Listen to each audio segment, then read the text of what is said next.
Mes frères, j'ai déjà publié les 2 pages que je vais vous lire.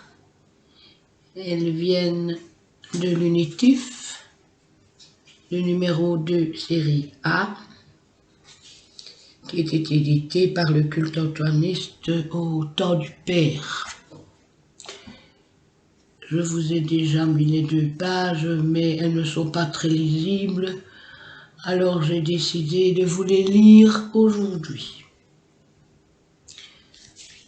Le Père dans le couronnement nous a déjà fait un texte, la croyance et la foi.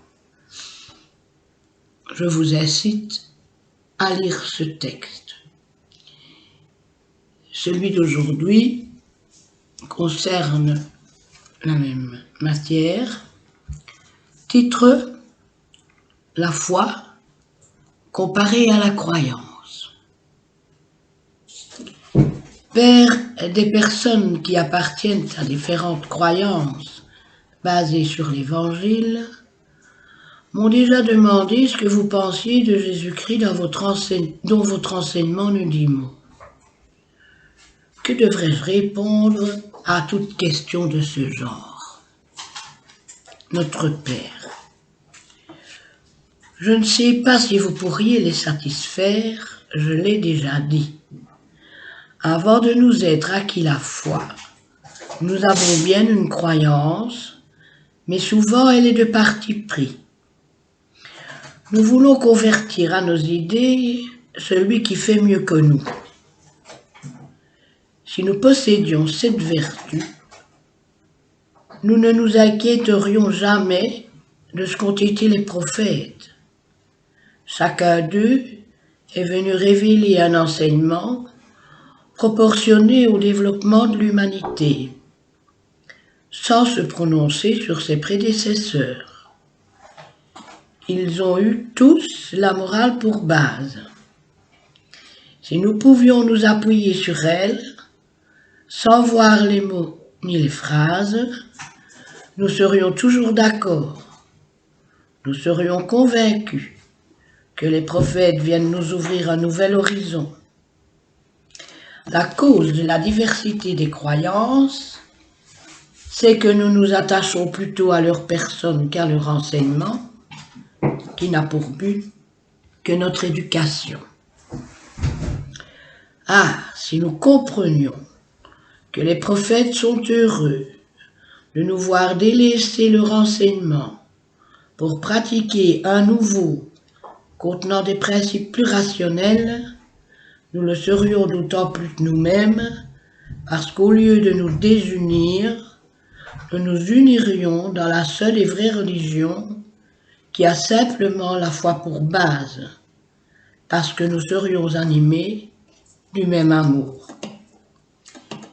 Mais en préconisant un prophète au détriment des autres, qui ont dû raisonner comme lui, selon le milieu des différentes époques, nous ne pourrions avoir qu'une croyance de parti pris.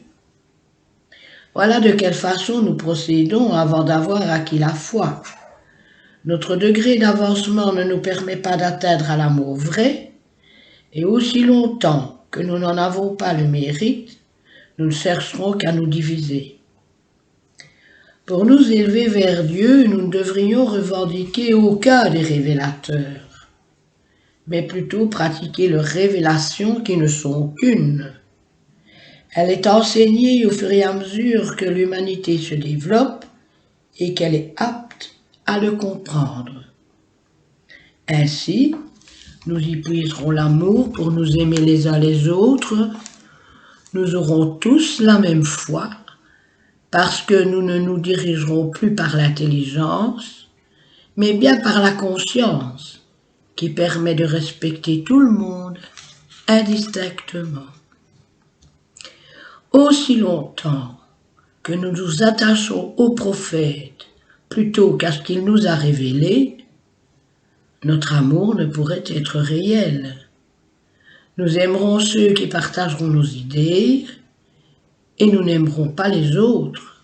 Nous sèmerons la division.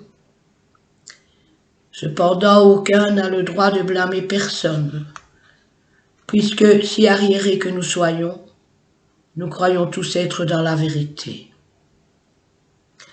En vous raisonnant ces questions, je ne m'appuie que sur ma propre expérience, et je vais vous en dire un mot pour vous donner à comprendre combien nous sommes ignorants avant de nous être acquis la foi.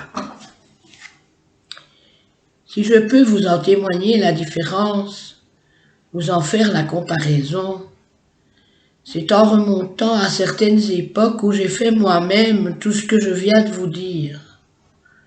Alors, j'ignorais que la prière n'est que dans les actes qui nous permettent de puiser l'amour au sein de Dieu, et que c'est là la plus grande récompense, puisque le bonheur dépend seulement de notre amour.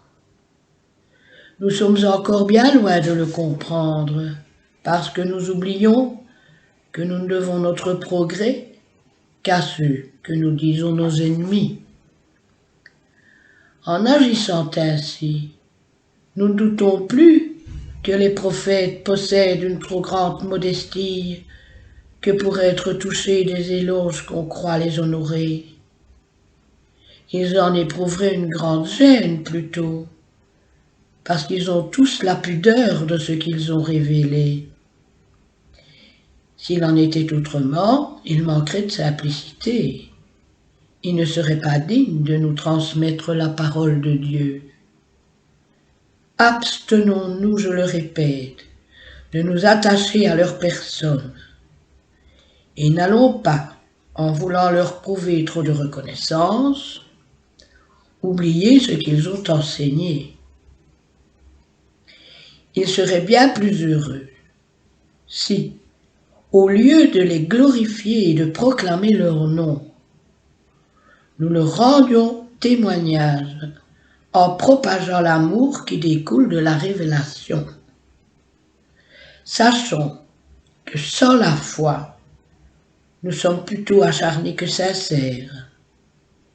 Lorsque nous posséderons cette vertu, nous serons convaincus que la croyance résulte de l'intelligence qui nous divise, et nous nous appuierons sur la conscience qui en est l'opposé. Elle nous ramènera à la véritable religion, formant dans un seul et même amour l'unité de l'ensemble. Je vous demanderai, mes frères, d'analyser ce texte. Merci à tous.